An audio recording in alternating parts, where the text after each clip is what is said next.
अगर आप रूह अफ़ज़ा शरबत पिएंगे तो मस्जिदें और मदरसे बनेंगे, पतंजलि का शरबत पिएंगे तो गुरुकुल बनेंगे। जैसे लव जिहाद वोट जिहाद चल रहा है, वैसे ही शरबत जिहाद भी चल रहा है। ये शब्द हैं बाबा रामदेव के। मुसलमानों के खिलाफ हेट स्पीच दो और मेजोरिटी यानी हिंदुओं का समर्थन हासिल कर लो।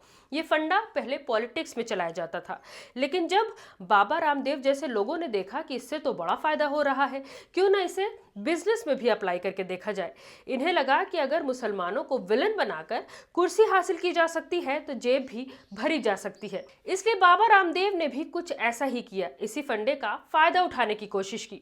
लेकिन बाबा रामदेव ये भूल गए कि इस देश में अदालत भी है।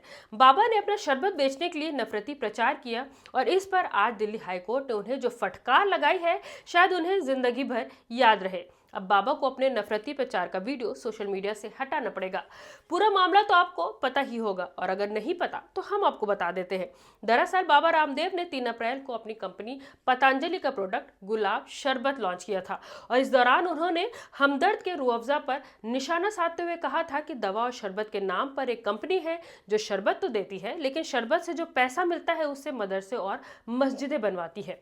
बाबा रामदेव ने सीधे सीधे ये कह दिया कि अगर हमदर्द का प्रोडक्ट खरीदोगे तो मस्जिदें बनेंगी, मदरसे बनेंगे। हमारा प्रोडक्ट खरीदोगे तो गुरुकुल बनेंगे, आचार्य कुलम बनेगा, पतंजलि यूनिवर्सिटी बनेगी। और गर्मियों में अरे प्यास बुझाने के लिए क्या ये सॉफ्ट ड्रिंक के नाम पर ठंडा मतलब टॉयलेट क्लीनर पीते रहते हैं।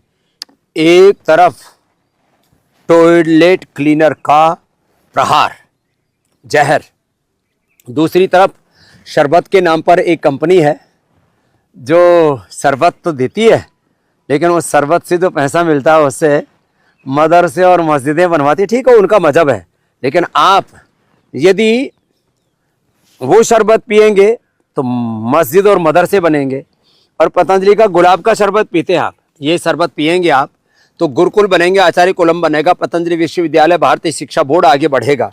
इसलिए मैं कहता हूँ ये शरबत जिहाद भी, जैसे लव जिहाद वोट जिहाद चल रहा है ना, ऐसे शरबत जिहाद भी चल रहा है। बाबा रामदेव को मस्जिद, मदरसे और उर्दू से नफरत तो है, लेकिन अपने प्रोडक्ट का नाम गुलाब शरबत रखा है, जो कि उर्दू लफ्ज है। आपको बता दें कि बाबा रामदेव के नफरती प्रचार वाली वीडियो सोशल मीडिया पर खूब वायरल हुई। नफरती चिंटुओं ने भी हमदर्द कंपनी पर तरह तरह के आरोप लगाए, जैसे कि हमदर्द पाकिस्तान की कंपनी है और अपने प्रोडक्शन हाउस में सिर्फ हिंदुओं को रखती है, अपने प्रोडक्ट में थूक मिलाती है। लेकिन अच्छी बात यह रही कि बड़े बड़े पत्रकारों ने बाबा रामदेव के इस तरह के नफरती प्रचार की खूब आलोचना की और खुद ग्राउंड पर जाकर आरोपों की सच्चाई को उजागर किया और बताया कि इन सारे आरोपों का कोई आधार ही नहीं है। इतना सब कुछ होने के बाद हमदर्द कंपनी ने भी हाईकोर्ट का दरवाजा खटखटाया और इंसाफ की गुहार लगाई।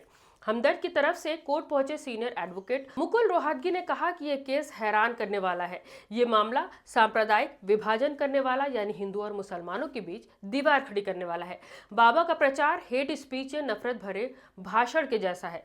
वकील ने कहा कि देश में पहले ही काफी समस्याएं हैं और इस तरह के प्रचार के लिए बिल्कुल भी इजाजत नहीं मिलनी चाहिए। मामले की सुनवाई के बाद जस्टिस अमित बंसल ने सख्त आदेश देते हुए चेतावनी दी और बाबा रामदेव को खूब फटकार लगाई। जस्टिस बंसल ने सुनवाई के दौरान कड़ी टिप्पणी करते हुए कहा कि जब मैंने ये वीडियो देखी तो मुझे अपनी आंखों और कानों पर यकीन नहीं हुआ। हाईकोर्ट ने कहा कि बाबा रामदेव के इस प्रचार ने अदालत की अंतरात्मा को झकझोर कर रख दिया और इसका कोई बचाव नहीं है, इसकी कोई माफी नहीं है।